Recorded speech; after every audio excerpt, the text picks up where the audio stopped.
Bonjour à toutes et à tous, j'espère que vous allez bien. Ceci est une vidéo pour les vacances, pour vous aider à vous reposer tout en travaillant. Je vais vous proposer dans cette vidéo plusieurs films et séries à regarder à la maison. Certains d'entre eux sont disponibles sur Netflix, pour d'autres je vais vous mettre le lien en bas dans la description. Ce sont des films et des séries qui ont des références graphiques que je trouve particulièrement belles et particulièrement intéressantes, et ça va vous permettre de développer votre regard artistique et de vous faire des références graphiques. Première référence, les films de Miyazaki. Donc les films de Miyazaki sont produits par les studios Ghibli au Japon, c'est de l'animation japonaise. L'univers de Miyazaki est très onirique. Onirique, ça veut dire tout ce qui est lié au rêve et à l'imaginaire. Tous ces films sont très beaux et mon préféré personnellement c'est Le Château ambulant. Je trouve que c'est vraiment le plus poétique, le plus romantique. Et si vous voulez les voir, ils sont disponibles depuis pas longtemps sur Netflix. Donc si vous avez Netflix, allez-y, faites-vous plaisir. Ça vous fera de belles références et vous allez passer, je pense, un très bon moment. Deuxième référence est une référence un peu particulière puisqu'il s'agit ni d'un film ni d'une série mais d'une pièce de théâtre. C'est une pièce de théâtre qui s'appelle Art de Yasmina Reza. Cette pièce de théâtre raconte l'histoire de trois amis qui ont un débat sur l'art, car un de ses amis a décidé d'acheter un tableau d'un peintre qu'ils ont inventé qui s'appelle Antrios, et ce tableau vaut une petite fortune. Et la particularité de ce tableau, c'est qu'il est blanc avec de fins liserés blancs, donc c'est un tableau blanc, uniquement blanc, qui a été vendu une fortune, et l'un d'entre eux ne comprend pas du tout cet achat. Serge, tu n'as pas acheté ce tableau 200 000 francs. Mais mon vieux, c'est le prix. C'est un Antrios. Tu n'as pas acheté ce tableau 200 000 francs. J'étais sûr que tu passerais à côté. Tu as acheté cette merde de 200 000 francs. Et la pièce de théâtre soulève, dans les dialogues entre les personnages, plein de thématiques liées à l'art, au marché de l'art, aux symboles de l'art, à quoi doit servir l'art. Et je pense que c'est une référence intéressante pour vous, surtout quand on va aborder l'art abstrait à la fin de la TSDG et quand vous verrez l'art abstrait avec Madame Will en première BMA et en terminale BMA. Troisième référence, Le sourire de Mona Lisa avec Julia Roberts. C'est un film que j'ai beaucoup apprécié. C'est l'histoire d'une professeure qui devient professeure dans une université très prestigieuse. Je crois que c'est Harvard ou Cambridge, quelque chose comme ça. Et quand elle devient professeure, elle se retrouve face à des étudiantes qui ont énormément de culture en art, qui connaissent toutes les œuvres d'art par cœur, tous les titres. Mais elle veut vraiment les ouvrir à quelque chose de différent et particulièrement à l'art contemporain avec un artiste qui s'appelle Jackson Pollock. Jackson Pollock, sa particularité, c'est qu'il ne travaille pas avec les pinceaux directement en contact avec la toile, il va travailler avec des coulures et ça va donner un résultat très particulier et qui est vraiment novateur pour l'époque. Dans ce film sont soulevées aussi des questions féministes quant à la condition de la femme, pourquoi faire de grandes écoles pour épouser un mari riche qui lui-même a fait une grande école ou pour nous-mêmes avoir une carrière. Ce personnage du professeur Julia Roberts est vraiment très intéressant et je pense que c'est un film qui pourrait vous plaire et vous divertir tout en apprenant des choses sur l'art. Quatrième référence, on revient sur le cinéma d'animation, mais avec un film d'animation qui a un graphique très particulier. Il s'agit du Secret de Kell. Le Secret de Kell, c'est un film qui a été réalisé par une entreprise irlandaise, et cette entreprise irlandaise a vraiment fait un film visuellement très à part de ce qu'on voit d'habitude, parce que déjà c'est très plat. Donc si vous voyez ce décor, les personnages sont très plats sur un fond avec un décor plat, il n'y a pas de perspective, c'est un système de plaques. Plus on est devant, plus les plaques sont grandes et présentes, plus on va à l'arrière, plus les plaques sont petites. Un petit peu comme les perspectives que représentaient les Égyptiens. Vous vous souvenez quand on a fait l'histoire de l'art sur l'art égyptien, on a vu que ceux qui étaient devant étaient en bas de l'image et ceux qui étaient derrière étaient en haut de l'image, mais qu'il n'y avait pas de différence d'échelle. Les textures aussi et les couleurs sont très bien travaillées dans ce film. Un autre film réalisé par cette même entreprise est Le Chant de la mer. Je vous mets les deux liens en bas dans la description, ils sont visibles sur YouTube il me semble, et j'espère que ça va vous plaire. Cinquième référence un petit peu particulière, il s'agit de la série My Little Pony.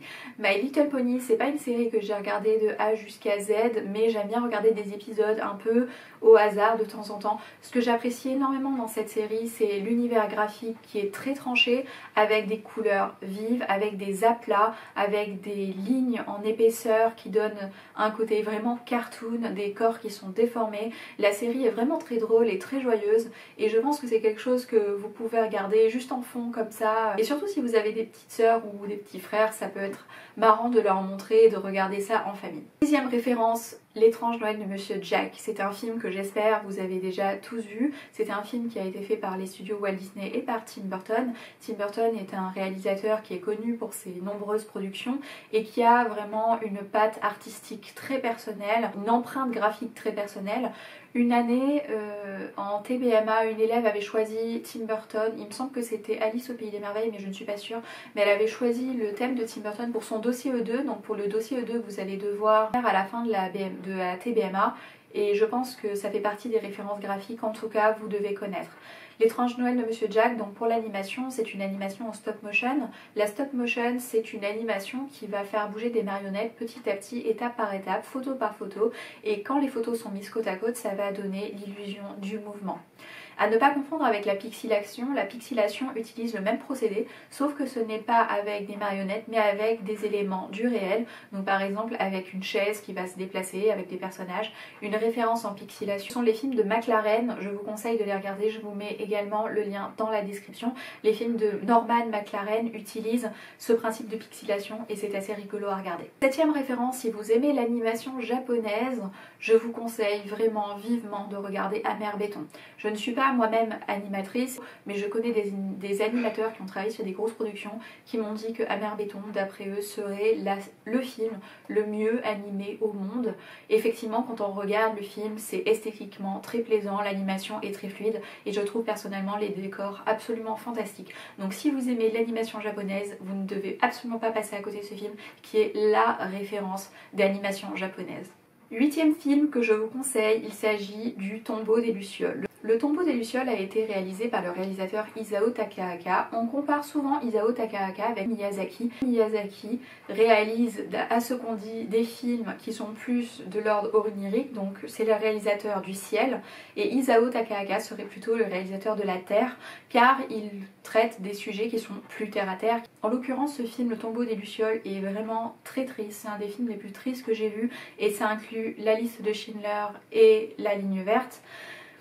Ce film raconte l'histoire d'un grand frère et d'une petite sœur pendant la Seconde Guerre mondiale qui luttent pour leur survie, qui sont complètement délaissés par les adultes et qui se battent pour se nourrir. Ça brise le cœur. Donc si vous êtes quelqu'un sensible, vraiment ça va peut-être vous chambouler un petit peu, mais ça fait partie des références pour moi qui sont incontournables de l'animation japonaise. Pour la 9e référence, je vous conseille de regarder Le Roi et l'Oiseau. Le Roi et l'Oiseau est de loin un de mes films préférés au monde. Je l'ai vu des milliers de fois quand j'étais petite en cassette vidéo.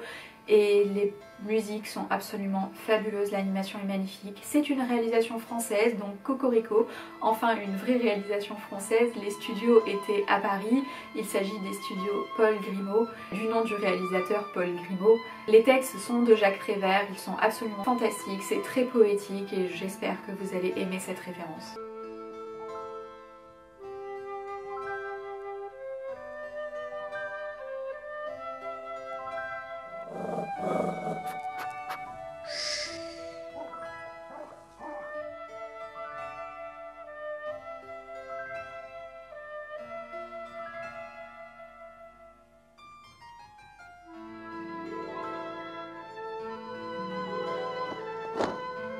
Je termine cette vidéo par la 10e référence avec un film qui va mélanger les films en prise de vue réelle, donc les films qui filment de vrais acteurs, avec le dessin animé.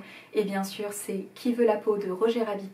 Qui veut la peau de Roger Rabbit est vraiment un film culte car il a mélangé le film de prise de vue réelle et le cartoon, comme je vous ai dit. C'est un film cartoon, c'est un film qui est drôle, c'est un film qui est extrêmement bien réalisé et je pense que c'est une référence à avoir. Si vous ne le connaissez pas, regardez-le, il est vraiment très bien. Vous connaissez peut-être la scène très culte avec Jessica Rabbit, donc la compagne de Roger Rabbit, qui fait une mise en scène assez sexy. Je pense que c'est une référence qui peut vous faire rire, qui peut vous faire passer un bon moment pendant ces vacances, donc je vous le recommande vivement. Voilà, merci à toutes et à tous, j'espère que vous allez bien, j'espère que le confinement n'est pas trop dur pour vous. Normalement on se revoit le 4 mai et en attendant je vous souhaite de passer de très bonnes vacances. Au revoir.